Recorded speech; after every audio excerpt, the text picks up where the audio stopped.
according to the saying of Allah Jalla Jalaluhu, and this is paradise, to which you have been made heirs because of your actions. Surah Al-Zukhruf, verse 7.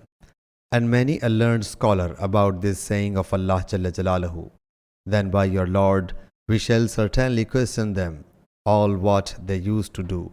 Surah Al-Hijr, verses 92-93. Said that it meant to say La ilaha illallahu. There is no worthy of worship save Allah. And Allah Jalla Jalaluhu said, therefore let the workers work the like of this.